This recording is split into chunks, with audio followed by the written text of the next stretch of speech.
¿no? Porque la particularidad de las pandemias del siglo XXI y de esta pandemia es que surgen de eclosiones de virus asociadas a una penetración más intensiva de la agroindustria en los sistemas naturales, ¿no?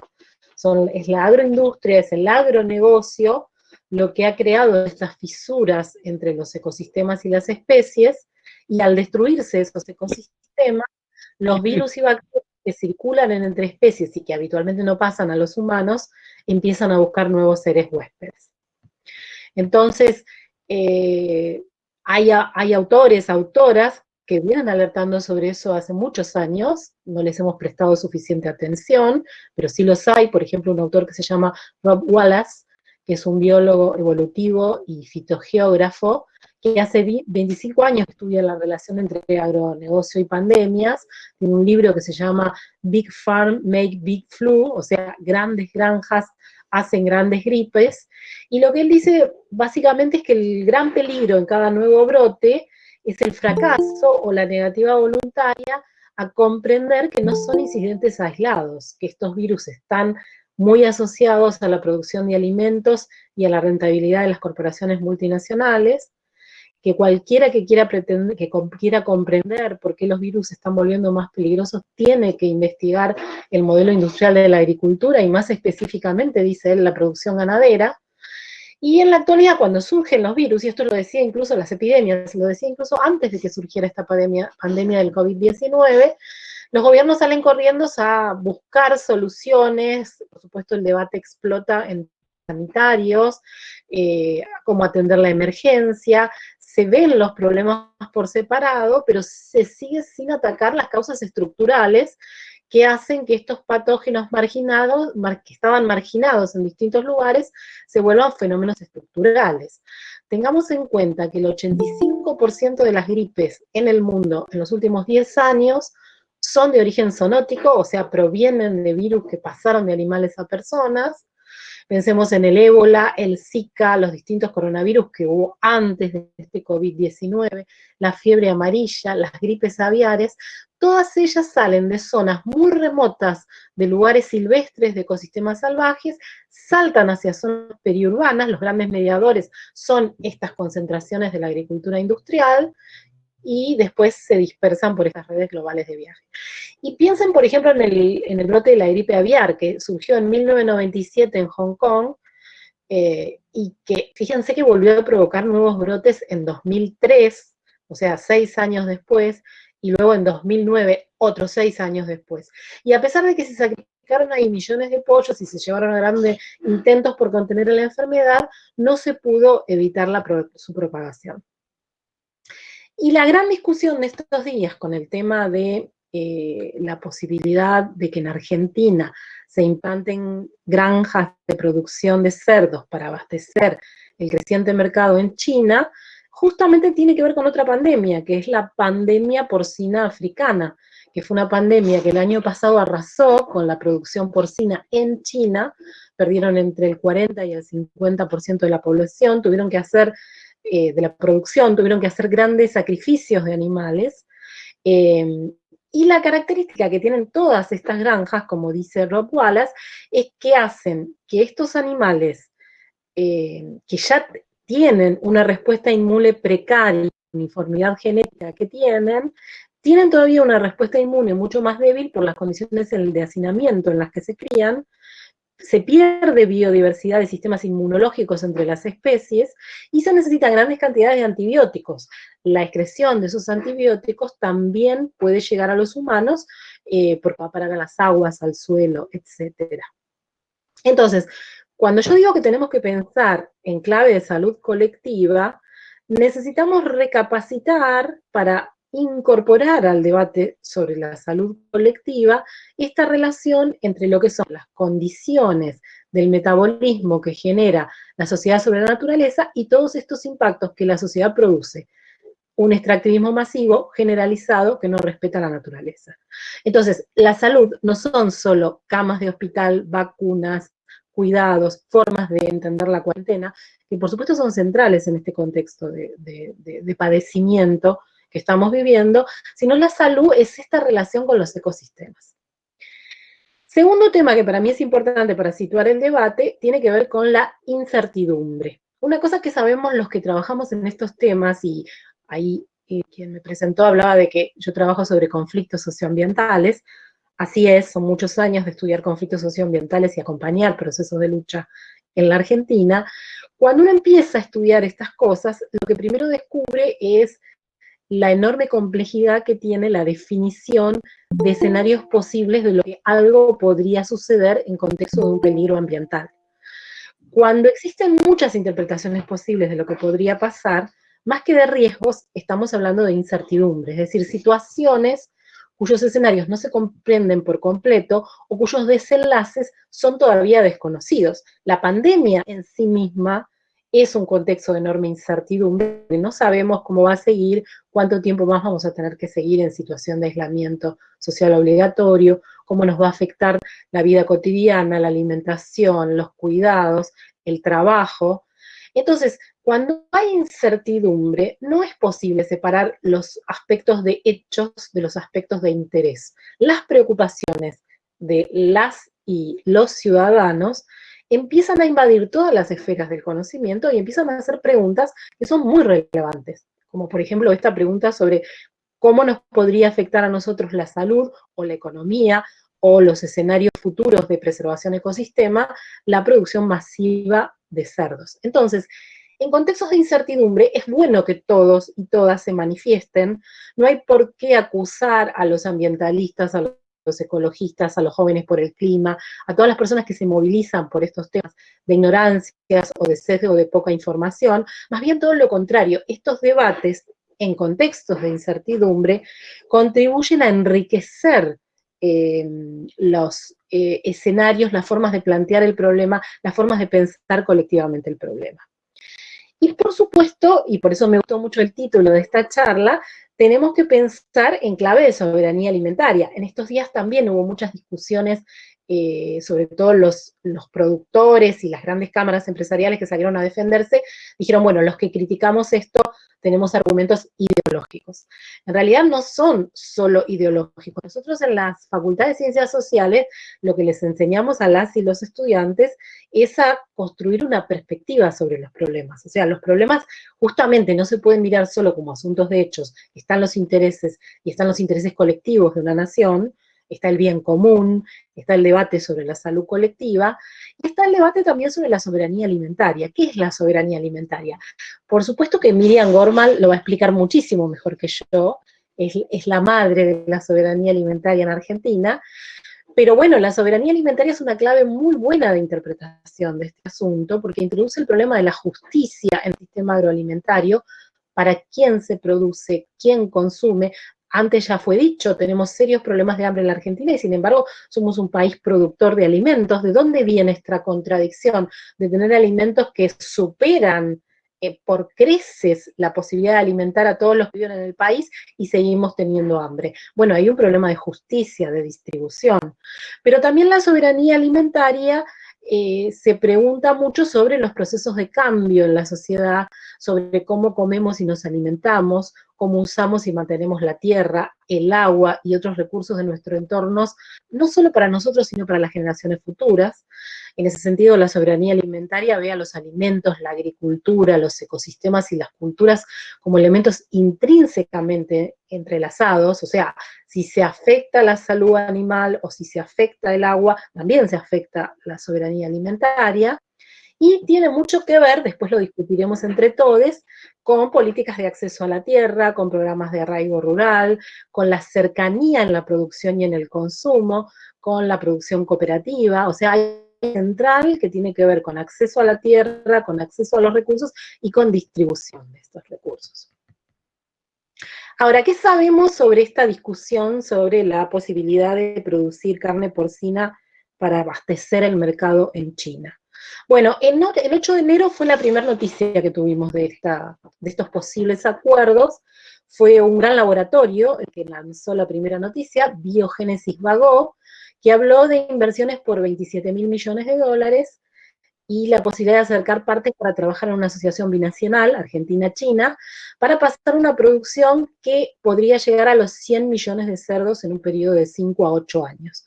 En ese momento se habló de una cifra que después entró en la controversia, de 9 millones anuales de toneladas de cerdo que se iban a lograr cuando el proyecto alcance su madurez.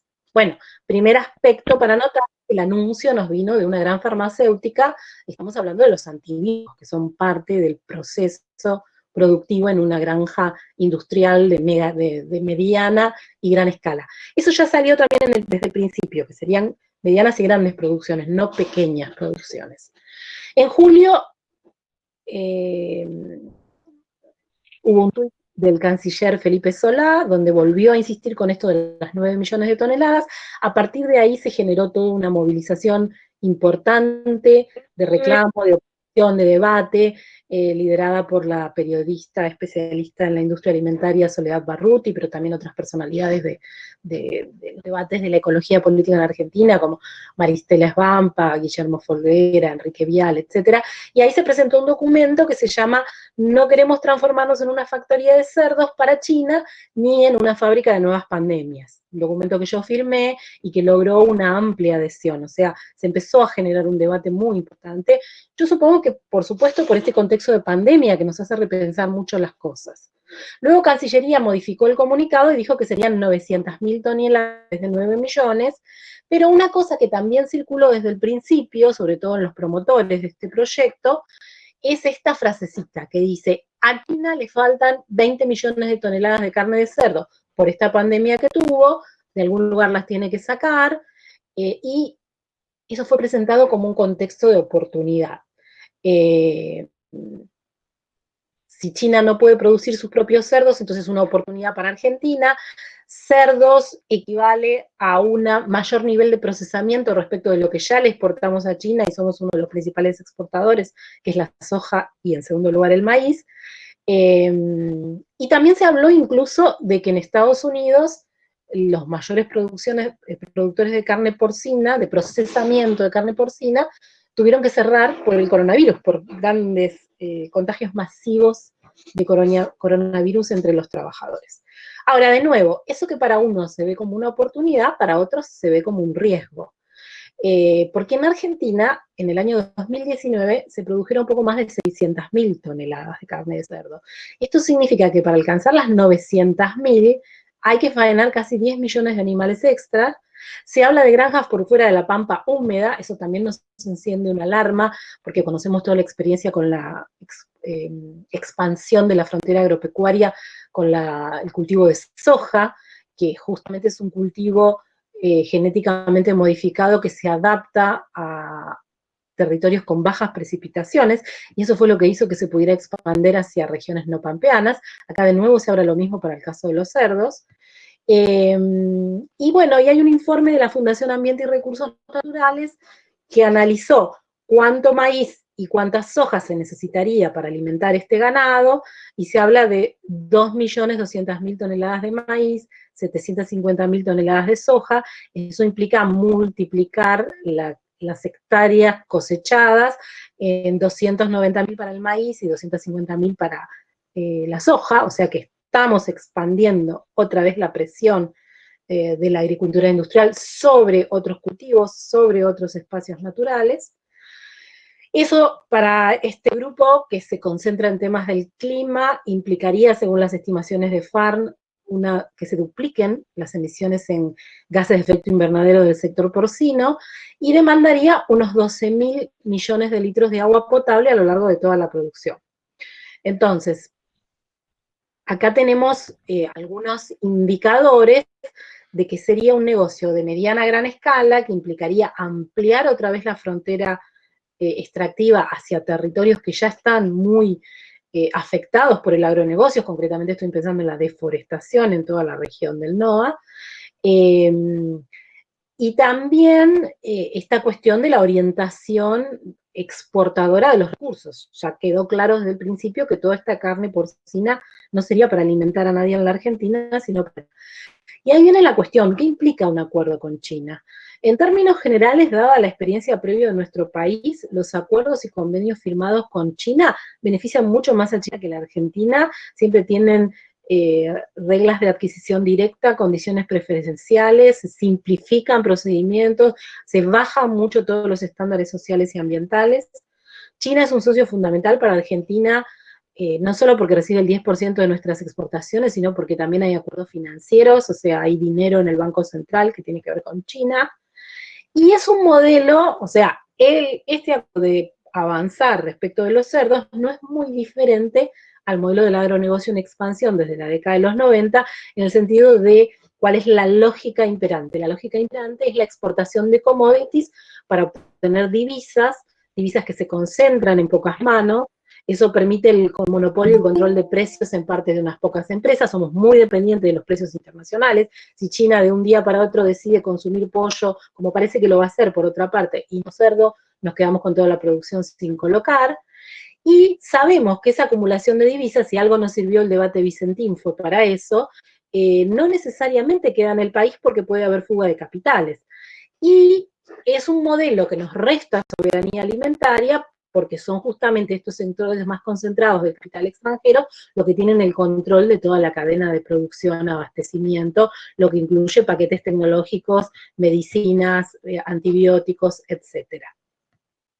¿Cuál es el rol del Estado en todo esto? Bueno, la primera pregunta que surge es por los procesos de planificación, ¿no? Nosotros sabemos que cualquier política de Estado requiere una planificación anticipada, lo que a veces se llama planificación estratégica.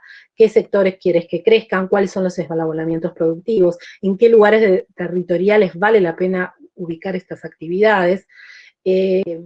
No parece haber planificación porque todas esas idas y venidas con los trascendidos y los cambios de números estarían indicando de que no hay un proyecto muy elaborado o planificado detrás, o no por lo menos desde el sector, desde el Estado, ¿no? Tenemos poca información, seguimos sin poder acceder a un proyecto que podamos leer y analizar detenidamente, y acá tenemos otro talón de Aquiles: el proyecto de acuerdo carece de estudios de evaluación de impacto ambiental ex ante. O sea, siempre aparece este mantra de los estudios de impacto ambiental cuando se habla de emprendimientos, y se dicen, quédense tranquilos, va a haber un estudio de impacto ambiental, pero acá no hay nada ex ante. Los verdaderos estudios de impacto ambiental estratégicos requieren primero una línea de base antes de pensar la introducción de un proyecto, y luego el análisis de este proyecto en función de esa línea de base. No lo tenemos, y no lo tenemos porque además Argentina es el único país de América Latina que no tiene una ley nacional de impacto ambiental. O sea, la ley 25675, que es la Ley General del Ambiente, tiene un artículo que dice que toda actividad, todo emprendimiento que pueda generar daño al ambiente requiere una evaluación previa. Pero no tenemos ese procedimiento aceitado y regulado, y siempre hay dificultades con todo lo que tiene que ver con regulaciones ambientales en las aplicaciones jurisdiccionales. Hemos sabido, creo que acá hay varias personas que conocen mucho toda la historia de la ley de bosques, por ejemplo, que ha sido una verdadera batalla su reglamentación en las provincias y la aplicación efectiva de ordenamientos territoriales de bosques nativos, porque cada provincia interpretó de manera distinta la ley y se negó en algunos casos a aplicarla. Entonces, no solo necesitamos la ley, sino necesitamos estar seguros de qué rol van a jugar las jurisdicciones, las provincias en todo esto. Se ha señalado que Argentina tiene estándares muy altos en salud ambiental. Pregunta: ¿quién controla la salud ambiental, la salud animal, perdón, en Argentina? Bueno, SENASA. Con SENASA tenemos, los que estamos en estos temas, tenemos antecedentes que nos dejan muy preocupados. Recuerden que SENASA fue quien autorizó la soja transgénica en 1996, en tan solo 81 días, en un expediente que tiene 36 folios, de los cuales 108 de esos 136, lo que funcionó a la manera de estudio de impacto ambiental, no hubo estudio de impacto ambiental, lo que funcionó como si eso fuera, fueron 108 páginas de las 136, que eran estudios de propio Monsanto que decían que la utilización del paquete de soja transgénica Roundup Ready era inocuo. Textos que además estaban en inglés y sin traducción. Entonces, ya tenemos un antecedente muy importante sobre lo que es la experiencia del agronegocio en la Argentina en los últimos 25 años, y ahí SENASA cumplió un papel muy pobre y lo sigue cumpliendo. Y en lo que tiene que ver además con los acuerdos con China y las inversiones de China en Argentina, tenemos otro antecedente muy preocupante, que es el tema de los acuerdos firmados en 2014 en torno a las represas en el río Santa Cruz, donde no hubo incumplimiento de los estudios de impacto ambiental, y ahí tuvo que intervenir la Corte Suprema de Justicia para mostrar que había un incumplimiento absoluto de esos estudios.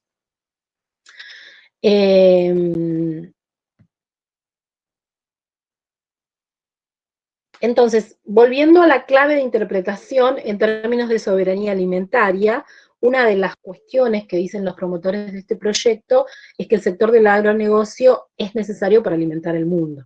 Bueno, ese es un gran debate sobre modelos de desarrollo, porque en realidad Argentina, como les decía al principio, produce alimentos para abastecer a casi 440 millones de personas, mucho más que la población de Argentina, y sin embargo hay hambre en la Argentina. Según números de la FAO, el 12% de la producción de alimentos en Argentina es desperdiciada y el 45% de eso es frutas y hortalizas, el rubro más caro y nutritivo. Entonces, hay aspectos acá también, ya hablé de los aspectos ambientales, ya hablé de los aspectos que tienen que ver con los acuerdos con las enormes desventajas que podemos tener en los términos del intercambio. Ya hablé también de los problemas ambientales y me faltó decir uno muy importante que tiene que ver con la deuda ecológica, con la manera en que los países centrales, en este caso China, hablan de externalizar producción, pero en realidad lo que están externalizando es el costo de operaciones epidemiológicamente peligrosas, costos sobre la cría de animales, costos sobre los consumidores, costos sobre los trabajadores agrícolas, costos sobre la población que vive o puede vivir en el entorno de estas granjas porque producen impactos ambientales en el agua y en términos de olores y en términos de competencia con otros usos productivos. Entonces también tenemos que empezar a hablar, además de los famosos problemas del pago de la deuda, de este otro concepto que es muy importante, que tiene que ver con la deuda ecológica, que es todo lo que cada país latinoamericano le provee al resto del mundo como servicios sistémicos no pagos, como bosques talados, como agua, antes de la gran cantidad de agua que necesitan estos emprendimientos, y que no entra en la ecuación. Si lo ponemos en la ecuación, y eso lo calculamos como un costo, estos proyectos podrían ser inviables. Y en términos de soberanía alimentaria, hay también aspectos muy problemáticos. Como ya sabemos, son alimentos que no cubrirían la demanda interna, están destinados al mercado externo, profundizan un esquema de dependencia en un solo comprador para un producto específico y muy dependiente de las oscilaciones de los precios agrícolas a nivel internacional. Son alimentos que presionan la expansión de la frontera agrícola, más maíz y más soja para alimentar a los cerdos, y eso en términos de soberanía alimentaria implica simplificación de cultivos, implica pérdida de tierra para otros usos, y son formas de producción industrial que nos hacen muy vulnerables a los virus y a las pandemias. Ya sabemos que los cerdos no van a venir de China, se producirían en la Argentina, pero de acuerdo a todo lo que yo dije antes, no podríamos descartar, y es legítimo preguntarnos sobre si con eso no estamos también generando condiciones para una nueva pandemia o para otra pandemia. Entonces, para terminar y para dejar el lugar a Miriam, que me encanta escucharla, sería un grave error no comprender que la crisis ecológica planetaria y la crisis de la economía capitalista global están dialécticamente interconectados y definen nuestra época de pandemias. Para pensar alternativas tenemos que prestar atención a lo que nos dicen las economías del cuidado, la producción sustentable, la agroecología, todas las formas en que la vida campesina nos ha hablado y nos ha explicado la importancia que tiene la soberanía alimentaria.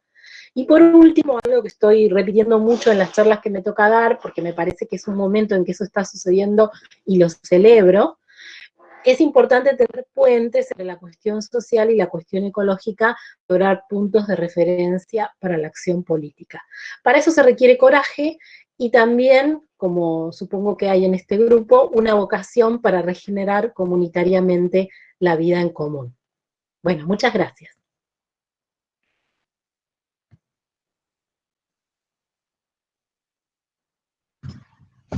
Bueno, muchísimas gracias, Gabriela. La verdad que muy buena la exposición y diste un montón de información que realmente nos va a servir mucho para poder formarnos y desarrollarnos. Estamos teniendo un pequeño problema técnico con Miriam, que parece que salió de la charla, no sabemos si tuvo algún problema, ahora ya estamos hablándole para que se vuelva a conectar y enseguida retomamos.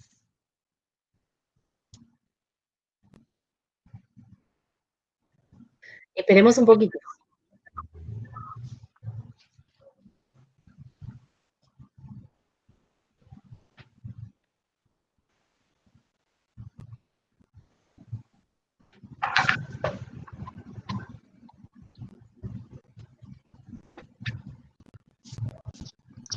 Si no, mientras estamos esperando, ¿les parece?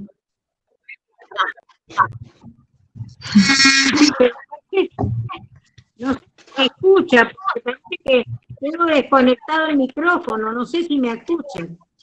Ahora se te escucha perfecto. ¿Me escuchan? Sí, sí, se escucha bien. Bueno, porque si me escuchan me pongo el auricular, entonces ya, cuando me dé la voz de ahora trataré, porque se desconectó solo, no sé por qué. No te das problema. Miriam, justo terminó Gabriela, así que vos cuando puedas podés Ya arrancar. estoy, si me escuchan ya estoy. Sí, sí, perfecto. Cuando vos quieras podés empezar. Bueno, cuando ustedes quieran ya estoy. Bueno, perfecto. Yo creo que con los elementos que han dado hasta ahora los que me precedieron y que alcancé a escuchar, realmente no tengo más que agregar sobre todos los inconvenientes, los prejuicios y los problemas que nos acarrearía un convenio como el que se dice que se está por firmar o firmado, desde ya. Pero yo no niego todo, no soy fundamentalista, creo que hay otras alternativas y me las han dado o aportado compañeros de los movimientos sociales, algunos de ellos, como en el caso del MCL, que hace 50 años está criando cerdos. Así que no se trata de hacer 25 granjas, se trata de hacer 5.000. Y cuando nosotros hablamos de las chacras mixtas son con cerdos, es con huerta, con gallinero, con cerdos, con tambo, es decir, de eso se tratan las chacras mixtas. Entonces, con no más de 200 madres, porque si no, sí entramos en todo el conflicto ambiental, en toda la violación de todos los parámetros que fijamos en la soberanía alimentaria. Pero por otro lado, tener 5.000 chacras es darle una oportunidad y una participación a los verdaderos productores. En este momento, el 65% de la producción de cerdos en el país la llevan adelante los pequeños productores. La concentración está solamente en manos de 35% con Paladín a la cabeza. Claro, ellos se refriegan las manos porque ellos piensan en la producción intensiva y nosotros al revés, nosotros decimos la producción intensiva produce desde el COVID-19 para atrás y para adelante toda la contaminación ambiental, toda la contaminación humana, los problemas de salud, las pandemias, todo esto. Entonces, el tema es que nosotros no nos podemos manifestar, no somos anticuarentenas, pero tenemos que buscar, así como se recibió en los movimientos sociales, busquemos una entrevista, que nos escuchen a nosotros. ¿Por qué estamos calladitos? Porque en realidad nos pueden escuchar, porque hemos largado un comunicado que tuvo 200.000 firmas, no es pequeña cosa. 200.000 firmas tuvo el comunicado, no es pequeña cosa. Está la red de médicos de pueblo fumigado, está la red de abogados por la soberanía alimentaria, está la red de cátedras, más de 50 cátedras. Entonces, tenemos que, como diría, levantar nuestra estima, somos digamos, un factor de poder, pero tenemos que tocar los timbres necesarios. Bueno, pidamos las entrevistas, pero primero articulemos entre nosotros y digamos, la red de cátedras, la red de soberanía alimentaria, la red de abogados, qué sé yo, que representan, más las 200 firmas que avalan nuestra posición, hacen que nos den una entrevista. Entonces sí vamos a discutir. Y hay que discutir con el nuevo ministro de Medio Ambiente, que está diciendo una serie de discursos que no estamos acostumbrados a escuchar. Hoy se crea la Dirección de Agroecología. Bueno, Dirección Nacional de Agroecología, ministro Luis Basterra. ¿Qué vamos a hacer? No vamos a producir cerdos en forma agroecológica. Esta es la alternativa. Esta es la alternativa. Este es el primer desafío al que tenemos que enfrentar y demostrar que es posible, que podemos conseguir el tema de las divisas, que podemos bajar la bandera de la soja solidaria para levantar la bandera de un país que produce alimentos sanos, seguros y soberanos. De esto es lo que se trata.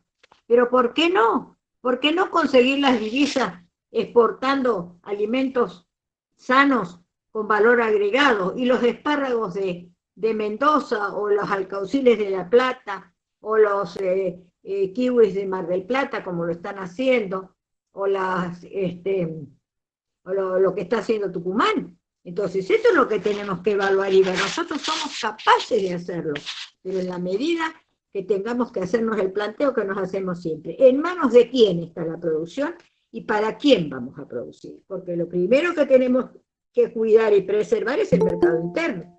Quizás, si nosotros desparramamos 5.000 chacras dentro del país, desarrollamos la producción regional, vamos a dar más trabajo, porque acá se presentaron los señores ojeros y algo más, presentando un problema, no sé cómo van a conseguir ellos dar tantos empleos como prometen, pero nosotros sí estamos seguros que lo vamos a conseguir.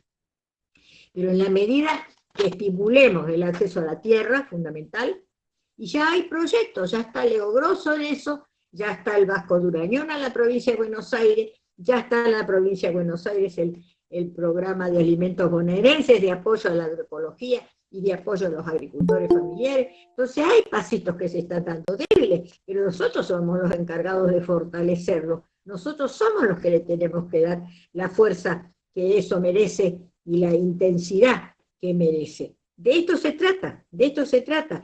Entonces, juntemos nosotros fuerzas, coordinemos y articulemos nuestras acciones, y no es un no rotundo, no, por supuesto que no, a las megagranjas, desde ya que no, pero sí a las 5.000 chacras, sí, y más. Hay que preguntarle a Remo Bénica, ¿es posible o no es posible? Yo le voy a preguntar a Eduardo Cerda, ¿es posible o no es posible crear chacras de producción de no más de 100 o 200 madres? ¿Es posible? ¿Vamos a contaminar el ambiente de esa manera? No, porque lo podemos resolver. Eduardo, vos sos experto en producción agroecológica, enséñanos cómo. Y entonces estas palabras son las que necesitamos, de la gente que tiene experiencia. Yo por eso escuché con mucha atención a este productor pequeño que cría cerdos hace 50 años. Y bueno, entonces, ¿podemos tener carne más barata? Bueno, pero esto claro que son medidas estructurales y de fondo, claro que sí. Pero bueno, vamos por medidas estructurales, porque retroceder en el plano de Vicentín no nos ayuda. Nosotros tenemos que avanzar como en el tema Vicentín. No hay que dejarlo de lado, forma parte de nuestro reclamo, forma parte del tema de los cerdos, no son cosas separadas, son medidas estructurales que necesitamos, porque ellos saben y tienen la llave de la exportación que nosotros, como hemos sido un estado bobo hasta ahora, no sabemos ni cómo se maneja ni cómo se hace, y al mismo tiempo ellos son dueños de los puertos. Entonces nosotros necesitamos medidas estructurales, necesitamos recuperar nuestra flota mercante, recuperar nuestros puertos, recuperar un tejido tipo telaraña en todo el país del ferrocarril, y dejar dejar de comercializar o transportar alimentos de una punta a otra de este país que es tan extenso, dando energía fresca y contaminando el ambiente. Se puede producir y tenemos que producir sin contaminar el ambiente, siendo parte de la naturaleza. Nosotros somos parte de la naturaleza, entonces la tenemos que cuidar. La tenemos que cuidar. ¿Cómo no le vamos a decir a estos señores Señores, hemos perdido el 50% de la fertilidad de nuestro suelo, uno de los suelos más fértiles del mundo, junto con los de Ucrania. Claro que lo tenemos que decir. Bueno, entonces ¿saben qué está en nuestras manos? Cosa que no la tienen ellos. Primero, no nos atan intereses económicos. Tenemos plena autonomía y tenemos responsabilidad de lo que hacemos, porque hace más de 20 años que venimos peleando por estas cosas y tenemos toda la argumentación, como la que se acaba de dar acá. Pavada de aportes que se han hecho hoy. No es pequeña cosa. No es pequeña cosa. Estos materiales tienen que llegar a las autoridades. Este documento hay que hacerlo llegar. Hay que ir, yo digo, hay que ir a una entrevista donde le llevemos la carpeta que nosotros elaboramos, todos nosotros elaboramos y que llevamos a La Haya. Los aportes de todos nosotros a lo largo de 20 y pico de años, pucha si hay personalidades que están sumadas a esta lucha. Entonces, ¿le pueden negar una entrevista a Gabriela? ¿Le pueden negar una entrevista a la red de cátedra? ¿Le pueden negar? Entonces, de esto se trata. ¿Le pueden negar a las universidades de Rosario, de Córdoba, de La Plata? ¿Le pueden negar una entrevista a Damián Marino, que es un experto en decirnos que hasta el Paraná lo tenemos contaminado y que necesitamos políticas públicas para resolverlo? ¿Qué hacemos con el tema de los humedales? Todo está vinculado. ¿Qué hacemos con el problema de las fumigaciones? Y a decirle al señor presidente, no hay soberanía alimentaria mientras no se cambie el modelo de producción, mientras se siga fumigando y no se dé la posibilidad del acceso a la tierra. Esto lo tenemos que decir, y decirlo con nuestra fuerza. Está en nuestras manos, nosotros tenemos la fuerza, y no la valoramos, nos subestimamos. Si tenemos mucha más fuerza, ¿saben por qué? Porque no estamos haciendo negocios. No estamos detrás del bien social, estamos detrás de la defensa de la vida, no de los negocios. El sí o no no nos va a afectar económicamente, pero sí va a afectar la salud de la población. Y hay algo superior a la solidaridad que se expresa en defensa del bien común, por supuesto que no. Y esto lo tenemos que sostener, y lo hemos sostenido con nuestro cuerpo, con nuestras ideas, profundizando en estos conocimientos. No creo, y eso lo vimos en La Haya cuando estuvimos en el 2016, no creo que haya un país que tenga la experiencia que nosotros tenemos en estas lides, porque fuimos campo de experimentación, fuimos los cobayos. Yo les confieso a ustedes, cuando estuve en La Haya y lo escuché argumentar a Damián Bersenazzi, los efectos de la salud, llorábamos todos. ¿Por qué? Porque ni siquiera el brasilero, que sufre como nosotros, pudo argumentar como argumentó Damián. Y solamente se le acercó un poco el médico delegado de Chipre, Chipre sí, que planteó, fíjense ustedes, que planteó que ellos habían liquidado el tema del glifosato. ¿Por qué? Porque se les había muerto un porcentaje muy grande de la población por insuficiencia renal, cosa que nosotros no tenemos por un problema de clima, pero nosotros tenemos otras pandemias.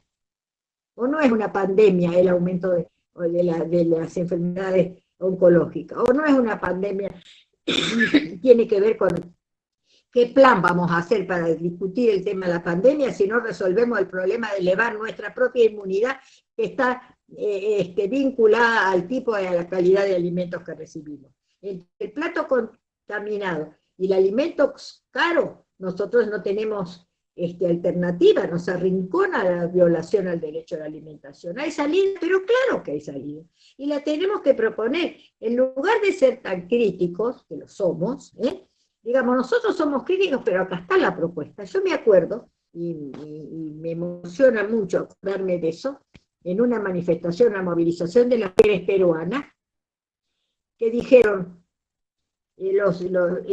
reclamaban por el alto costo de la vida.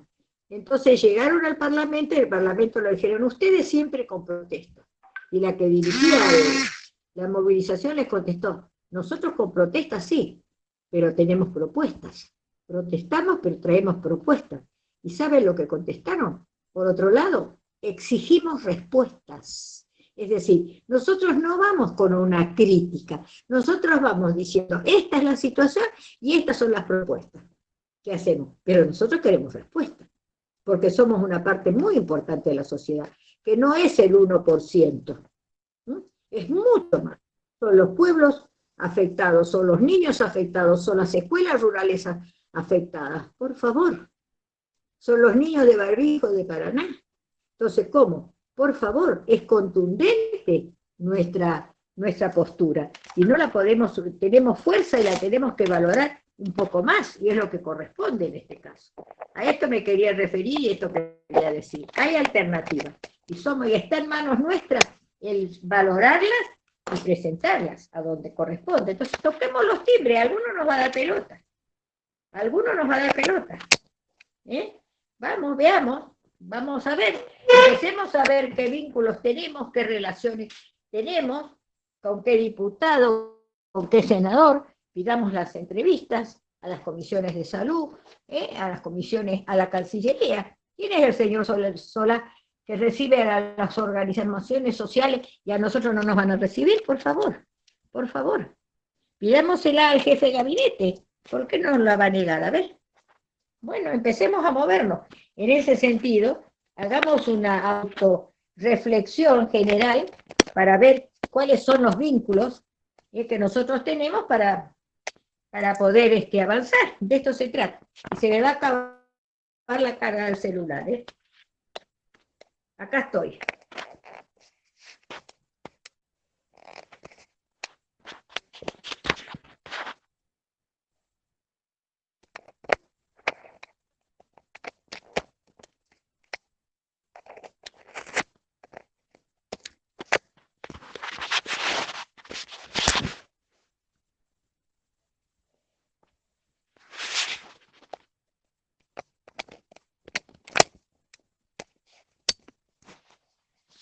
Bueno, si desaparezco de escena es porque se me terminó la carga.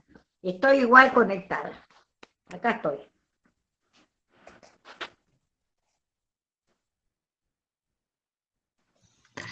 Bueno, muchas gracias, Miriam.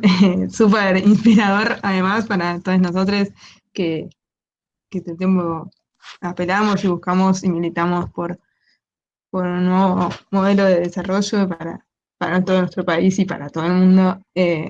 Sinceramente, vamos a realmente tomar todas estas palabras. Hay muchos agradecimientos para ambas en el chat y bueno, si les parece bien... Agradecimiento.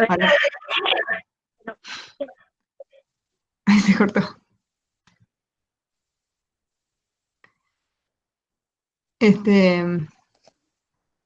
No puedo escucharlo, decía Miriam. Si les parece bien, podemos pasar algunas preguntas. Vi que estuvieron escribiendo algunas cosas en el chat y no sé, Cami, si quieres decir. Sí, las estuve punteando. Bueno, la primera pregunta que vi en el chat, igual si tienen más dudas, luego de estas pueden tomar el micrófono e irse anotando en el chat y las vamos haciendo. La primera, para Gaby, creo que Laura Moya preguntó de las 600.000 toneladas que se consumen en Argentina, ¿cuánto de eso se exporta? Y otra también para Gaby, que quería hacerla yo, que es ¿qué implica una ley de impacto ambiental y cómo podría llegar a estructurarse?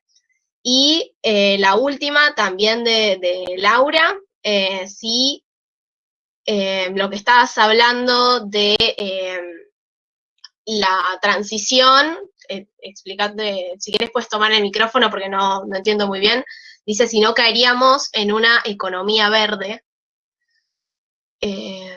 No entiendo muy bien el contexto, pero esas son algunas preguntas para Gaby. Después hago las otras. Yo puedo yo hice la pregunta.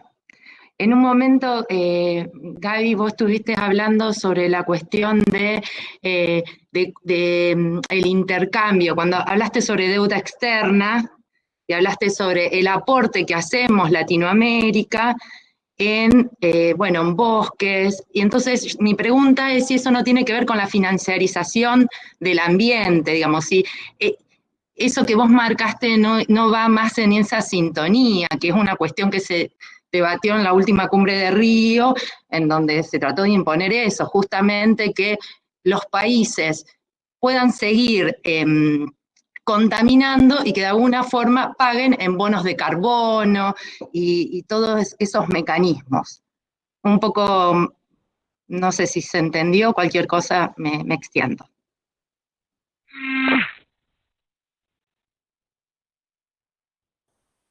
Bueno, sobre las 600.000 toneladas se exporta una parte, pero no sé exacto el porcentaje, no me quiero equivocar. Me parece que Miriam dijo algo al principio, dijo que era un porcentaje pequeño. Sé que hay alguna exportación a China en este momento y sé que la gran dificultad es el tema del frío, o sea, falta tecnología para eso y por eso se necesitarían, todo en condicional, estos capitales chinos. Pero el porcentaje más importante de la producción actual es para el mercado interno. Entonces sí, es una re buena pregunta, porque justamente si uno piensa en clave de soberanía alimentaria, nos interesa mucho más el mercado interno que el externo. También lo que plantea Miriam, ¿no? Cuando nos dice, yo no lo dije, pero sí, entre los trascendidos se dicen que serían 25 a 30 megagranjas.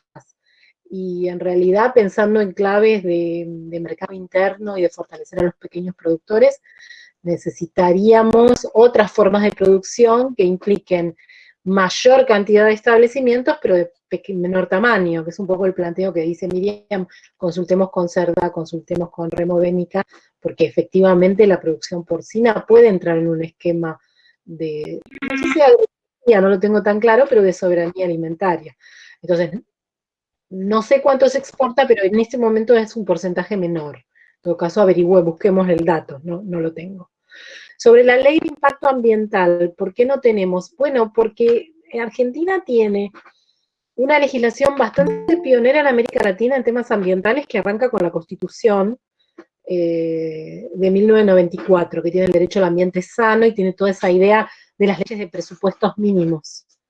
A partir de ahí, la primera ley de presupuestos mínimos es la Ley General del Ambiente, que es del 2002, que nunca sabemos bien los que estudiamos cómo surgió, porque era una época poco proactiva con el ambiente. Tenía que ver también con los acuerdos del Mercosur. Es una ley buena, porque tiene como los contenidos mínimos de lo que tendría que ser una política ambiental, la Ley General del Ambiente. Pero justamente tiene los contenidos mínimos, después hay que avanzar con otras leyes para que la completen. Y de hecho, muchos años se discutió sobre si esa ley estaba vigente o no porque no estaba reglamentada. Después supimos que la ley era vigente cuando la Corte Suprema de Justicia la utilizó toda, o la movilizó, o utilizó sus considerandos en la causa Beatriz Mendoza, la causa del Riachuelo, ¿sí? Pero muchas de las cosas que no avanzan con la causa del Riachuelo también tienen que ver con eso, que hay un montón de mecanismos mucho más concretos sobre cómo el Estado debería controlar las actividades contaminantes o cómo debería producir procesos más confiables de autorización previa que no están suficientemente reglamentados o ordenados. Pero sí, estaría bueno que tuviéramos una ley de impacto ambiental. Antes de la pregunta por la deuda ecológica, ¿había otra? ¿O voy a esa? A ver, déjame ver. No. O sea, hay otras preguntas para Miriam, pero de lo que estuve punteando. Acá estoy. Cuando yo hablé de la deuda ecológica, lo que quería introducir como debate o como tema para pensar es que todo el tiempo estamos preocupados por las divisas para poder pagar la deuda externa, ¿no? Y ese es nuestro gran talón de Aquiles, nuestra gran espada de Damocles. Pero en temas de ecología política o de economía ecológica, se habla mucho de la deuda ecológica, que es un concepto bastante fuerte en términos políticos. No es esto que dice la compañera en su pregunta, principio contaminador-pagador. No, la deuda ecológica quiere decir que hay pasivos ambientales en los países donde las industrias se deslocalizan, que quedan y que nadie los paga, que hay destrucción de naturaleza, que hay destrucción de ecosistemas, que cada vez que se exporta un bien primario, eso tiene costos ambientales y costos en servicios ecosistémicos para el país que lo exporta, que nadie lo paga y que queda como, pero nadie lo paga porque es impagable, ahí está la clave. Es imposible calcular el costo de regeneración de bosques nativos que ya se destruyeron. Pero sigue siendo una deuda y la tenés que tratar como deuda, porque es una forma política de rediscutir estas cuestiones. O que debemos a los bonistas y a los acreedores internacionales miles de millones de dólares por deudas contraídas por otros. Pero el mundo nos debe una cantidad intangible, invalorable, de recursos, de bienes ecosistémicos que se han quemado, que se han exterminado, a partir de la deslocalización de actividades contaminantes en la periferia o en nuestros países. Entonces, ese debate sobre la deuda ecológica hay que reabrirlo, porque es lo que nos permite posicionarnos de otra manera. Nosotros no somos, la deuda ecológica la tienen los otros, nosotros somos acreedores, pero no en plata. Somos acreedores en vida, en recursos para la vida, en servicios ecosistémicos, en biodiversidad. Todo eso que hemos perdido, que nos lo han extraído, que nos lo han saqueado, que ningún dinero podría pagar y que es parte de nuestros recursos esenciales para la vida, para reproducir la vida. Entonces no voy por el lado del principio dominador-pagador. Es otra idea la que quiero instalar. No sé si no soy clara, pero es una idea de cómo repensarnos en el Concierto Internacional de las Naciones y esto que la CEPAL hace años llamaba los términos desiguales del intercambio. Bueno, no hay solo términos desiguales de intercambio en lo que tiene que ver con bienes primarios de un lado, bienes industrializados del otro. Hay términos desiguales del intercambio porque nos roban naturaleza, nos roban servicios ecosistémicos, nos roban espacios vitales para la biodiversidad.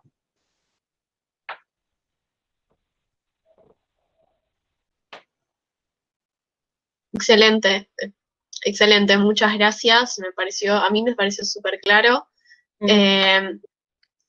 Sí, voy a proceder con las preguntas para Miriam y después dejamos el micrófono abierto, igual siempre está, para que vayan haciendo más preguntas. Bueno, Sofía Hall preguntó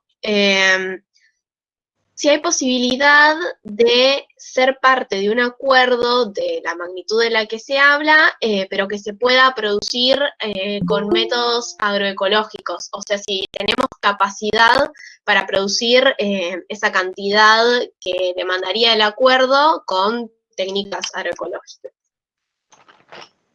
Claro que existe la posibilidad. Necesitamos el apoyo de políticas públicas. Pero eso se va a revertir, porque si no tenemos el apoyo y la presencia del Estado, podemos dar acceso a la tierra, favorecer y estimular este tipo de producción. Acuérdense en que el Banco Provincia de Buenos Aires sacó un crédito que se llama, una tarjeta que se llama Campo, con 0 interés, para favorecer a los pequeños productores. Entonces, estas son las metas, las grietas, digamos, que nosotros tenemos que profundizar y avanzar en ese plano. Claro que somos capaces, entonces tenemos que mostrar esa posibilidad. Por eso yo digo, tenemos que tocar todos los timbres que podamos tocar. Diputados, senadores, jefe de gabinete, ministros, todo el mundo. Todo el mundo. Yo puedo pedir, por ejemplo, puedo comprometerme a pedir una entrevista con el ministro de la Agricultura, con Luis Basterra, a quien conozco, de la militancia, y que podemos llegar a plantearle esto, que tenga una entrevista con nosotros. Entonces vamos a plantearle eso, a partir de ahí podemos seguir avanzando. Entonces, para que al mismo tiempo las políticas públicas le den el respaldo al Ministerio de Agricultura o le den el respaldo a quienes tienen en su poder, digamos, el destino de la finanza, la reserva. No nos olvidemos que estamos en medio de la pandemia, en medio de la crisis económica y en medio de una negociación de la deuda. Entonces no podemos pedir peras al olmo, pero sí damos lo posible porque nosotros estamos llevando propuestas. No estamos diciendo, ay, miren qué malo, si hacen esto, los vamos a poner en rincón. Nada, al revés. Nosotros estamos diciendo, para salir de esto, nosotros proponemos que se tome este camino. Pues, acá estamos. Dispuestos a poner el lomo, si lo venimos poniendo sin que nadie nos escuche. Ahora nos empezaron a escuchar, bueno, adelante. Yo no estoy acostumbrada a que un ministro de Ambiente, porque el que tuvimos antes se disfrazaba de planta, que se vaya a recorrer el tema de los incendios de los humedales y que empiece a hablar del glifosato. No estábamos acostumbrados, amigos. Bueno, que lo transforme en políticas como le exigimos, claro que sí, pero demostrémosle que lo apoyamos. para que siga adelante. Démosle los apoyos, porque ellos también están solos en su soledad, presionados por el poder económico. Hay que ver qué tipo de presiones reciben, que son gigantescas. Hagamos la contrabalanceo. Total, el no ya lo tenemos.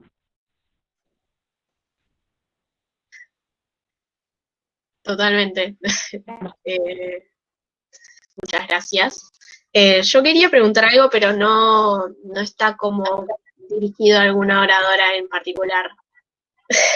Que quería preguntar si el hecho de aumentar la producción local de cerdos en caso de que logremos que esto se haga de esta manera y no con Paladini, ¿implica un aumento en la producción de maíz y de soja? ¿Y qué tiene que ver eso con la expansión de la frontera agrícola? Tiene mucho que ver, y es muy importante esta pregunta. Podemos incentivar el cultivo del maíz, por ejemplo, competir con la soja, pero también tenemos que acordarnos de que la riqueza y la fertilidad en nuestro suelo vinieron enriquecidos y fertilizados por la bosta de vaca. No nos olvidemos, porque tenemos fertilizantes naturales, que son esos, más los que a lo largo de toda esta lucha, los trabajadores de la tierra han ido creando nuevos fertilizantes, nuevas situaciones. Entonces podemos avanzar en ese plano, ¿por qué no? ¿Por qué no? Total, el no ya está, como dijimos. Se trata de tomar otro camino. No va a ser fácil, claro que no va a ser fácil. Pero nunca nos fue fácil, nunca nos fue fácil. Por lo menos que nos dé la oportunidad de aportar.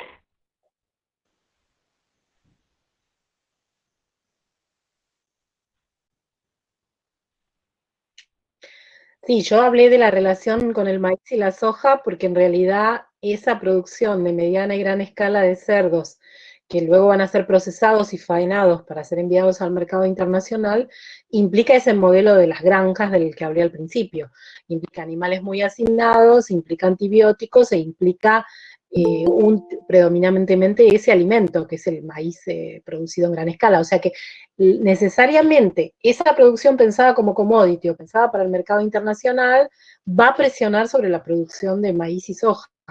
El argumento que se esboza es que ya lo tenemos y que está bueno, así le damos procesamiento al maíz y la soja, pero la cuenta que no se hace es que si se aumenta, se duplica la producción, entonces también eso presiona sobre la producción de maíz y soja. Ahí es cuestión de precios, si realmente va a valer la pena que se use para alimentar a los chanchos o si va a seguir siendo un commodity de exportación.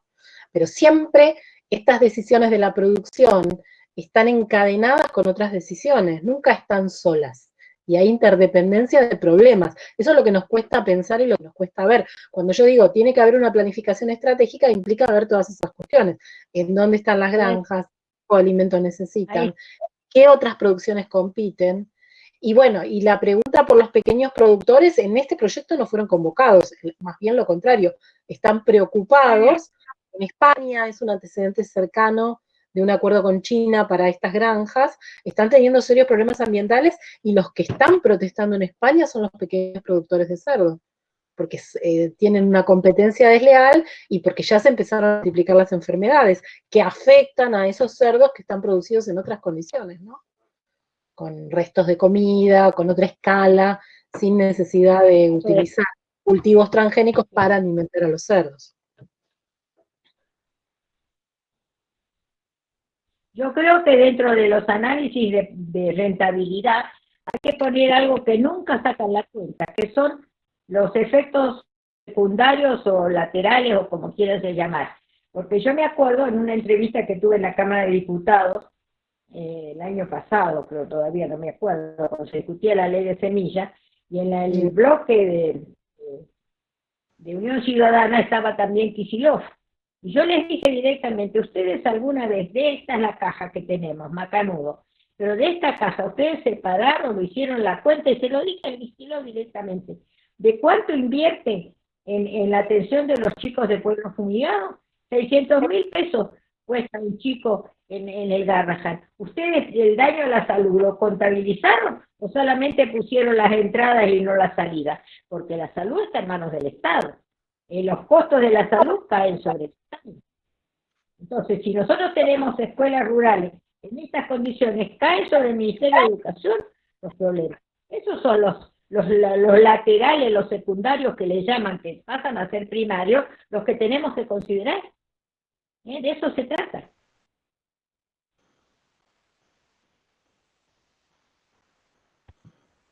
Sí, totalmente. Quería preguntar, hay varias preguntas que hicieron en el chat y no sé si prefieren, porque son bastante puntuales, si quieren tomar el micrófono y hacerlas, me parece, así, nada, hablan más personas. Creo que Fermín estaba primero. ¿Fermín?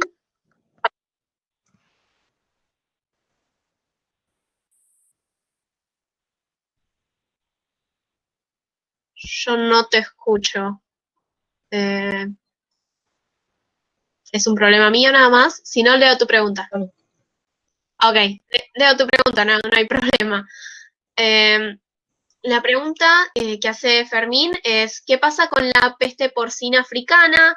Si es algo que se podría controlar o estamos metiéndonos en un modelo de producción que puede terminar diezmando de un día para otro si se introduce el virus en Argentina. Creo que esto va un poco de la mano de dónde vienen las madres necesarias para aumentar la producción de cerdos. Pero feedlot, si liquidamos los feedlot no vamos a tener estos problemas, porque pese a ser un país socialista, China tiene un modo de producción, en el caso de los cerdos, capitalista, y los amontonó. Ahí está, en la frontera donde aparece la pandemia, hay crío de cerdos en gran cantidad. Y esto no se menciona cuando se habla de esto, ¿eh? Entonces eso lo tenemos que decir, todo depende del modelo de producción. Esa es la historia. En la pandemia la podés, los virus, las enfermedades, la controlás o no, depende del modelo productivo. Esta es la historia.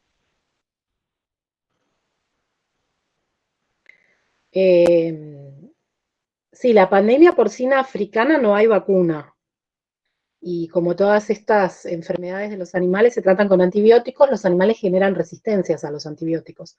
Justamente estos días, en el marco del debate, a confesión de partes, relevo de pruebas, uno de los líderes de estas asociaciones del campo que defienden este proyecto, dijo que hace 2 años se prohibió un antibiótico por muy peligroso en Argentina, no me acuerdo ahora el nombre, y lo mostraba como un ejemplo de avance porque está prohibido en Argentina y no en otros países. Yo me lo puse a buscar y en realidad se prohibió en enero de 2018, pero todavía para los que está en circulación o en uso no está prohibido. Pero el gran tema de estas formas de producción industrial de animales, que quiere decir en pequeñas superficies una gran cantidad de animales que están hacinados, que no tienen espacio suficiente para moverse, y que ya por el tipo de producción tienen estos animales una uniformidad genética, tienen muy baja inmunidad frente a las enfermedades. Es por eso que se los cría con los antibióticos. Y esos antibióticos también deprimen la respuesta inmunológica. Entonces es como un círculo que no termina nunca de cerrarse. Por eso yo decía al final de mi presentación que no es solo que nos externalizan costos ambientales cuando nos traen estas producciones acá, también nos externalizan posibles pandemias, posibles emergencias de pandemias. No es que estamos libres porque las madres, las cerditas vayan a ser en Argentina, porque la forma de producción es la que genera los virus. No es que migran para otro, también se pueden producir en los contextos de producción, de hacinamiento, de baja respuesta inmunológica y de uso de antibióticos. Deberíamos considerarlo si ya pasó en México, si ya pasó en Brasil, si ya pasó en China y si ya pasó en España. Y no porque hubo una migración, porque se generaron las pandemias en los mismos lugares de cría de los animales.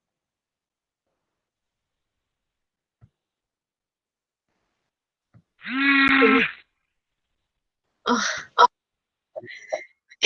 Hay una también que me hicieron por el chat que dice, escuché varios profesionales decir...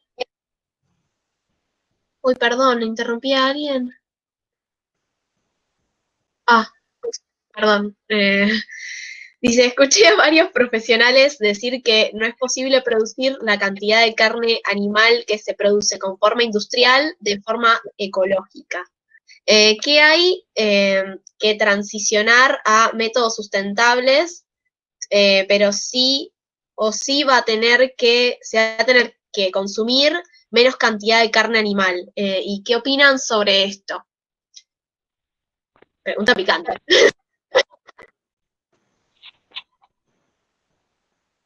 Bueno, acá es un poco el sentido de los veganos y de los vegetarianos. Los vegetarianos no tanto porque producen, digamos, consumen lácteos y huevos, ¿no? Pero bueno, yo soy nutricionista. Y como nutricionista voy a decir y rescatar las leyes de la alimentación. Calidad, cantidad, armonía, adecuación. Es decir, necesitamos de lo más amplia disponibilidad de alimentos para que tengamos la más amplia disponibilidad de nutrientes.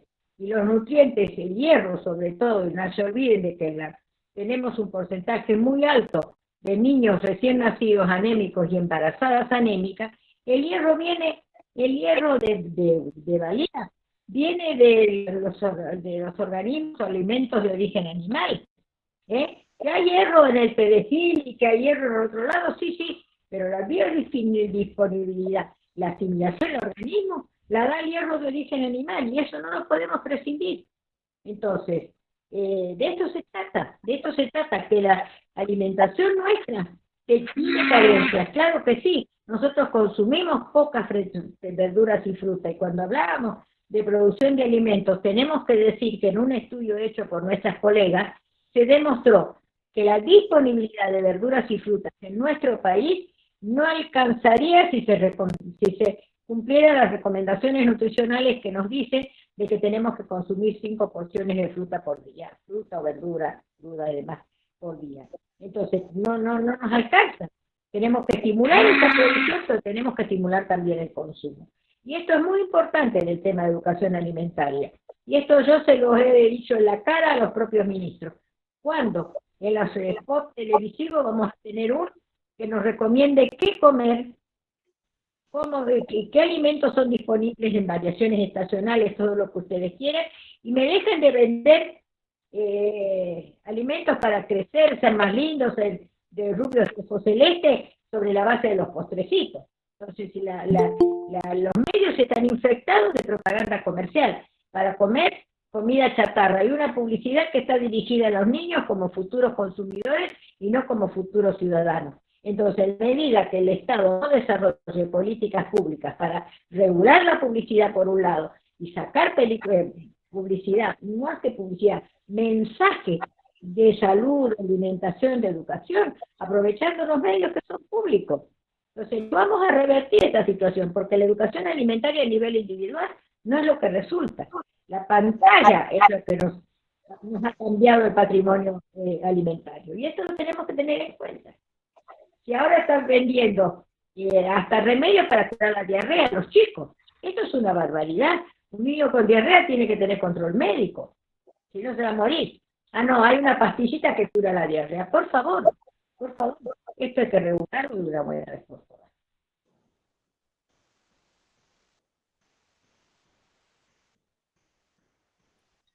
Gaby, ¿querés hacer algún comentario?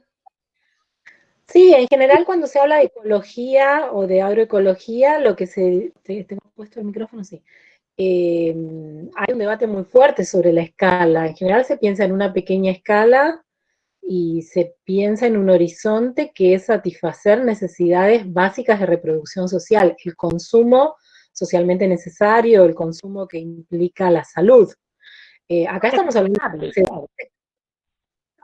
hablando de mercado para generar rentabilidad a partir de los alimentos. En la medida que el objetivo central sea la rentabilidad, no es agroecología. La agroecología está mucho más centrada en esta idea, el consumo socialmente necesario, en preservar los recursos del ambiente, el agua, el suelo, y sobre todo se basa en la biodiversidad. Si vos tenés una granja que produce todos animales idénticos, que ya tienen cambios genéticos por el tipo de crianza, bueno, eso está muy alejado de la idea de biodiversidad. Pensemos que estas pandemias surgen justamente por el tráfico de fauna silvestre y por la penetración de estas formas de producción en espacios naturales. Entonces, seguir multiplicándolas no creo que sea una respuesta ecológica o agroecológica. Que no quiere decir, como dice Miriam, que no se pueda producir cerdos, que no puede haber pequeños productores, que no se pueda hacer en pequeña escala. La otra gran discusión siempre con los temas ecológicos son las distancias. ¿Tiene sentido que haya miles de millones de kilómetros de distancia entre los productores y los consumidores? En general la respuesta es no. La producción y el consumo tienen que ser de cercanía. Entonces, todos esos son indicadores que te muestran que difícilmente podrían ser producciones agroecológicas. Así como están planteadas en los trascendidos de este proyecto que nunca pudimos leer, además. Pero bueno, está bueno que discutamos, está bueno que nos impulse a la discusión, ¿no? Claro, estaría bueno que podamos leer cuando esté el acuerdo para poder hacer críticas y reflexiones sobre los papeles y podamos dar las respectivas modificaciones y las propuestas también sobre un sustento más sólido. Creo que estaba Emma, que quería activar el mic y que había hecho una pregunta, y después creo que estaba Rocío y Yamila. ¿Les parece? Emma. Hola, buenas noches. Bueno, qué bueno que pudieron tener esta reunión abierta, me parece una gran iniciativa. Y ahí estamos escuchando desde el proyecto de acción social del Liceo 9, ahí en Belgrano R de Capital, y la verdad que últimamente estamos mucho más prendidos con este tema que si bien lo teníamos en nuestra conciencia individual, eh, o sea, estamos pensando mucho cómo podemos hacer un activismo de conciencia a nuestros círculos más inmediatos, o sea, lo que podamos hacer, hacerlo. Y bueno, nuestro lugar de acción es la escuela. Y nos preguntábamos así ahora entre nosotros, decir, bueno, ¿qué lugar creen que tenemos? ¿Cómo puede tener el lugar la escuela en esta lucha cuando a veces, o sea, la escuela es uno de los lugares más políticos de todos, la verdad. Eh, pero a veces puede ser que algunos temas no se traten, no se den por sentado, festejas el Día de la Tierra y después el resto del año eh, no hacemos nada, pero bueno, nos preguntábamos eso. Gracias.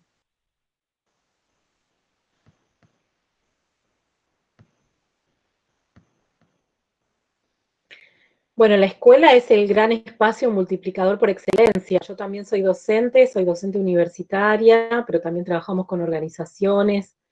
El año pasado sacamos una cartilla para trabajar con escuelas secundarias y terciarias que se llama Defender lo común, que podemos aprender de los conflictos ambientales, donde justamente tratamos de acercar una mirada que quite los prejuicios o desnaturalice la idea que se tiene sobre los conflictos como algo negativo, algo que hay que acallar inmediatamente como sinónimo de problema. Mostramos distintos conflictos a lo largo y a lo ancho del país, por el tema de la reglamentación de la ley de bosques, por la minería, por el acceso al agua, etcétera, etcétera, donde lo que uno puede ver es que en esos conflictos los actores que participan lo que hacen es abrir nuevos debates sobre estos escenarios de vida en común, sobre la defensa de los bienes comunes, sobre temas como agroecología o soberanía alimentaria. Y bueno, nos costó mucho trabajo hacer esa carta, porque siempre en la universidad a veces nos cuesta un lenguaje más accesible para escuela primaria o secundaria, pero lo consideramos tan importante como otras tareas que hacemos como investigadores en el CONICET, ¿no? En ese sentido, para mí es un placer escuchar que hay gente de un liceo, de una escuela secundaria, que se prende en un debate como este y que lo quieren incorporar a la currícula. Creo que ya ahí hay una pista súper interesante para pensar, que es que estos temas de actualidad tienen que entrar a la currícula. La educación ambiental no debería ser un tema de las agendas globales o de los gases de efecto invernadero o de la fotosíntesis o del ciclo del agua, todo en abstracto, sino mucho más conectada con los problemas cotidianos de nuestro tiempo y de nuestro país, ¿no? Porque cada país tiene problemas distintos de acuerdo a su historia ambiental, a sus modelos de desarrollo, a los debates que se dan. Entonces, esa es una primera manera para mí que la educación aporta un montón, que es trayendo los problemas a la escuela, no dejándolos afuera como, esto es un problema político, acá hablamos de partes por millón o de especies en extinción. En realidad todo está conectado, ¿no? Y bueno, y en estos días estuve siguiendo un poco, no soy una especialista, pero les sugiero que miren un debate importante que hay sobre una ley de educación ambiental para la Argentina, que hace 15 años que está dando vuelta. No es extraño que varias veces haya retrocedido y se le haya quitado estatus parlamentario. Leí estos días un artículo de Pablo Cesano que contaba un poco el proceso en febrero de este año, justo antes de la pandemia, que la ley avanzó con contenidos muy interesantes en términos de incluir el tema de la gestión ambiental como contenido de educación ambiental. Y él expresaba en ese artículo su preocupación porque, bueno, la ley empezó a ser discutida por distintos sectores, Ministerio de Educación, Ministerio de Ambiente, se fue acomodando a ciertas demandas, a ciertos cuestionamientos, y estaría quedando un proyecto de ley eh, mucho menos crítico y mucho menos interesante, y sobre todo vació la parte de presupuesto, porque toda ley para que funcione necesita un presupuesto. Entonces también esa sería otra manera de trabajar en la escuela, eso, como interiorizarse sobre esta nueva ley de educación ambiental, qué implicancias tiene para cada uno de los niveles del sector educativo, cómo se puede participar. Hay varios colectivos de educación ambiental en Argentina con los que se pueden conectar.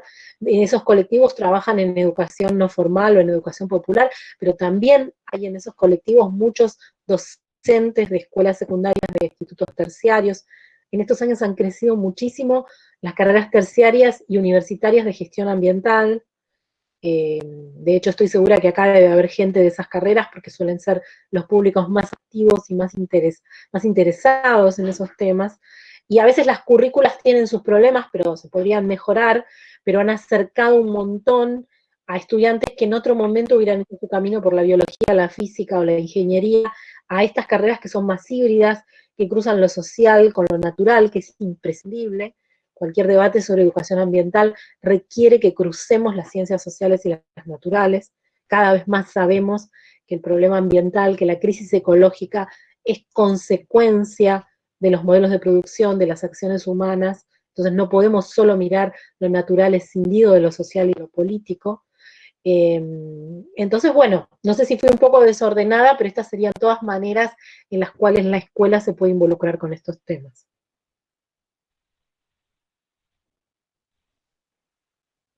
Miriam, ¿nos querías decir algo? También somos medio fanes por acá. No, yo creo que los argumentos son suficientes y muy lúcidos, así que no tengo nada para agregar.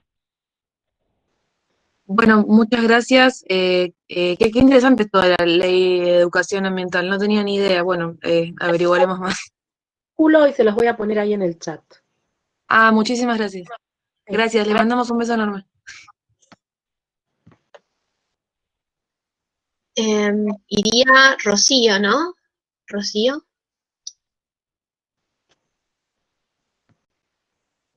Y si no, Yamila. Yo lo que había puesto era la respuesta no, bueno, no me acuerdo quién era la que había preguntado, pero bueno, a Emma, pero bueno, esa era mi opinión como estudiante que había preguntado, como para que quede registrado, porque bueno, me parecía importante.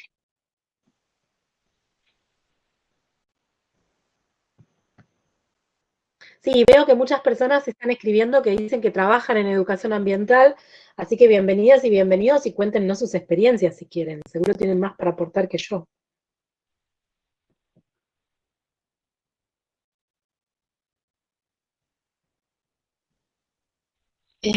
Iría Yamila, ¿no? Y si no, después podemos ir, que estas personas que están, que laburan en educación ambiental nos puedan contar, como dijo Gaby. Bueno, yo les cuento, soy Marcela de Neuquén, está Cecilia también participando de la charla, somos del equipo de educación ambiental del Ministerio de Educación y trabajamos de manera transversal estos temas. Como bien decía María Gabriela, hacemos ese enlace entre lo cultural, lo social, lo ambiental y bueno, y tratamos de darle forma. De hecho, el equipo es multidisciplinario, hay una profesora de física, de química y yo bióloga, y bueno, y esto las temáticas las trabajamos con los distintos niveles Y bueno, estamos justo ahora preparando cursos para docentes de distintos niveles y en eso también formándonos y viendo opiniones variadas, porque, bueno, tenemos que escuchar todas las voces y también transmitirlas. Entonces, para tener un punto de vista crítico e informativo a la vez, bueno, por eso estamos también presentes acá. Entonces, bueno, en esta modalidad nueva de las capacitaciones virtuales, tratando de acomodar también a conversatorios, a cursos virtuales, a distintas modalidades que nos permiten mostrar, entender, recopilar información a la vez y bueno, y tratar de esto de mostrar también nuestra Argentina y dónde estamos posicionados, ¿no? Y cómo podemos mostrarnos y trabajar siendo parte del ambiente. Bueno, eso es nuestra experiencia.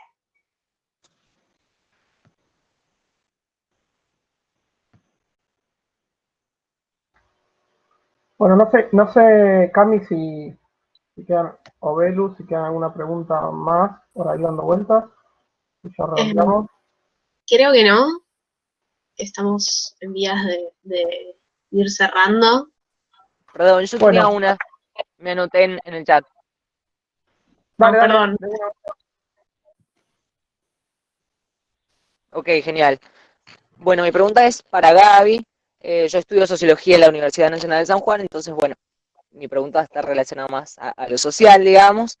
Vos hablaste en un momento de que en condiciones como las que estamos viviendo, frente a un fenómeno social tan impactante y poco habitual, aparece esta condición también, ¿no?, de incertidumbre, en la cual aparecen estas nuevas preguntas, aparecen nuevos actores que se preguntan en relación a temas como este que estamos discutiendo hoy, y hay actores que ya vienen discutiendo hace mucho tiempo cuestiones relacionadas, que hoy han tomado una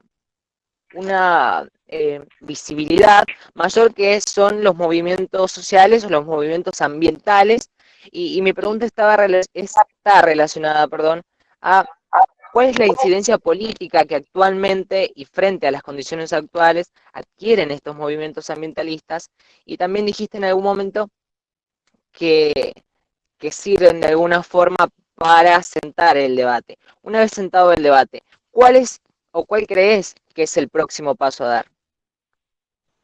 Qué pregunta difícil. A ver, el cambio muy fuerte que yo veo de época, que me fascina por haber seguido esto muchos años, es que claramente en Argentina hay una emergencia de lo que yo podría llamar ecologismos populares. Hay un autor catalán de la ecología política que se llama Joan Martínez Alier, que hace muchos años usó la palabra ecologismo de los pobres, para hablar de todas esas experiencias que hay en todo el mundo, no solo en América Latina, en lo que llamaríamos el tercer mundo, en India, en África, en México, en Argentina, que es gente que se organiza para defender sus espacios vitales, sus formas de vida, frente al avance de distintos extractivismos o de distintas actividades que ponen en riesgo su propia supervivencia. Y entonces Martínez Aguirre le llamaba ecologismo de los pobres porque decía, aún sin nombrarlos, son ecologistas, porque están defendiendo modos de vida que son mucho más sustentables, en el sentido de bases de sustentación. Hoy en día, más que ecologismo de los pobres, le decimos ecologismo popular, y hay montones de ejemplos en Argentina, qué sé yo, la Unión de Asambleas Ciudadanas, toda la articulación de luchas contra la minería, lo que pasó en diciembre en Mendoza, cuando el gobernador quiso dar de baja la ley antiminera y se armó una pueblada y la gente resistió, lo que está pasando estos días con la defensa de los humedales y los incendios en el delta, vemos todos los días surgir declaraciones de colectivos. Ayer, sin ir más lejos, surgió un colectivo feminista en defensa del río, que es extraordinario. Entonces lo que hay es como una renovación de lenguajes para hablar de lo común y del ambiente, con estilos muy propios, con tradiciones, con culturas, con historias. Un poco, quizás vos has leído en tu carrera de sociología a este autor inglés tradicional de los estudios de las protestas, que es E.P. Thompson, que habla de las economías morales, de cómo la gente se moviliza no solo por necesidad, sino frente a algo que considera injusto en sus propios términos. Bueno, cada vez más en Argentina hay gente que no digo que sean millones, pero digo que es un cambio cualitativo la cantidad de gente que se moviliza por cuestiones ambientales, pero entendidas así, en relación al modo de vida, a la forma de vivir. Entonces, mi primer punto con eso es que hay muchos ambientalismos, no hay un solo ambientalismo. Muchas veces para desautorizar se dice que son ignorantes, que no entienden, ecofascistas. Hace pocos días se habló de ambientalismo falopa, o sea, todas formas como que buscan desautorizar, pero que en todo caso es ladran Sancho, señal que cabalgamos, ¿no? Empieza a haber un movimiento que tiene visibilidad política. Como decía Miriam hace un rato, surgió esta declaración, esta exigencia de poner en discusión el acuerdo con China y juntó 250.000 firmas. Eso no hubiera pasado hace 10 años ni hace 5.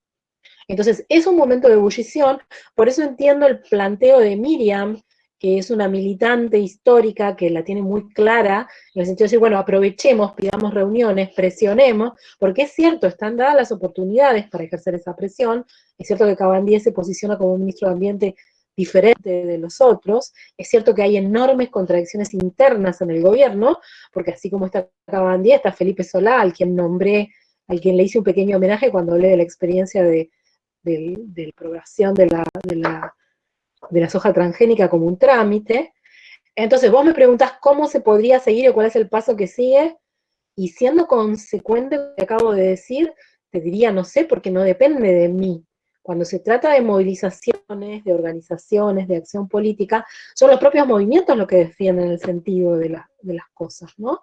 Y es un momento difícil, porque como también decía Miriam, no podemos salir a la calle, no nos podemos movilizar. Ahí hay una cuestión seria con el cumplimiento de las medidas del aislamiento social obligatorio, porque efectivamente hay que cumplirlo, porque efectivamente está en juego la salud de muchas personas.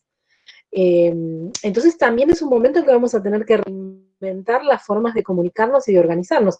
Esto que está pasando estos días, de que hay, y que yo trato de responder a todo en la medida de mis posibilidades, cosa que quizás no hubiera hecho tanto en otro momento, que es de entrar a foros de debates, de discusión, es una respuesta espontánea a esta necesidad que tenemos de manifestarnos, de movilizarnos, y es porque también este evento de la pandemia nos ha hecho tomar conciencia de que no tenemos mucho tiempo, de que se acaban los tiempos de moratoria para hacer algo con estos problemas tan serios que tenemos respecto de la alimentación, las pandemias, el cambio climático, la biodiversidad. Creo que alguien habló hoy de la sexta extinción respecto de los animales.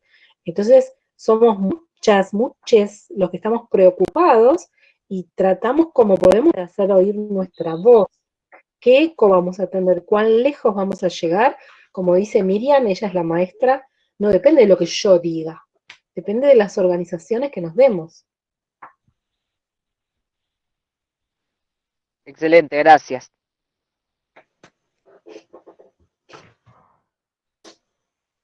Bueno, ahora no sé si, perdón si nos pateamos alguna pregunta que haya quedado. El chat estuvo con mucha actividad y a veces se nos traspapelan preguntas. Creo que ya redondeando, casi 2 horas de actividad. Primero, nada, agradecerles, infinitos agradecimientos tanto a Miriam como a Gaby, como a Gabriela, porque siempre están a disposición, y la verdad que casi 120 personas hoy nos dimos un gustazo enorme de poder escucharlas y de poder hablar un poquito en particular del tema del acuerdo porcino, pero en general del ambientalismo popular y cómo todo este proceso se viene generando estos últimos meses y estos últimos años en la Argentina y en Latinoamérica. Simplemente agradecer a todos, todas y todes quienes participaron. Mencionarles que desde la red de universitarios de la crisis climática, naturalmente tenemos todas las intenciones y tenemos muchas ganas de seguir profundizando en estas discusiones, de formarnos internamente nosotros y de también poder discutir en conjunto cómo pasar a la acción y cómo poder profundizar estas discusiones con el resto de la sociedad. En este sentido, ya aprovechamos todos estos meses de cuarentena para hacer un montón de formaciones con un nivel altísimo, la verdad, de oradores que nos estuvieron acompañando. Pudimos hablar de Ley de Bosques, donde nos estuvo acompañando Silvia Rébora en su momento. Pudimos hablar de Ley de Humedales, donde nos estuvo acompañando Patricia Candus. Pudimos hablar también de desarrollo con Quique Viale. Hoy las tenemos a Gabriela y a Miriam. Y bueno, eso fue solo en el 2020. Seguro me debo estar comiendo algunas actividades que estuvimos haciendo. Y esto solo lo menciono para bueno, comentarles. Ahí creo que Juli estaba pasando en nuestras redes también. Cualquier persona que tenga ganas de sumarse a participar en la red universitaria por la crisis climática, la idea es sumar fuerzas y poder seguir profundizando estas discusiones desde todas nuestras perspectivas disciplinares y seguir aprendiendo y seguir aportando a la discusión. Y como decía Miriam, también ver cuál es la mejor estrategia para pasar a la acción y activar, porque somos la juventud, somos los transgresores y somos los que tenemos que poner a la fuerza en agenda estas discusiones, no solo poner en agenda la necesidad de proteger el ambiente, sino discutir cómo, ¿no? Discutir cómo, y más en este contexto de pandemia, en donde empezamos a discutir cómo se sale de la pandemia y cómo atravesamos esta pospandemia y esta transición hacia un modelo de vida y de desarrollo alternativo. Así que, bueno, agradecerle a todos y todas, agradecerle especialmente a Gaby y a Miriam por habernos acompañado una vez más hoy. Y bueno, cualquier duda, sugerencia, estamos siempre en contacto o nos pueden encontrar ahí por las redes sociales. Muchas gracias. Chao, hasta luego. Gracias, un placer. Felicito, me llenan de orgullo. Ahora los voy a seguir en las próximas. Muchas gracias.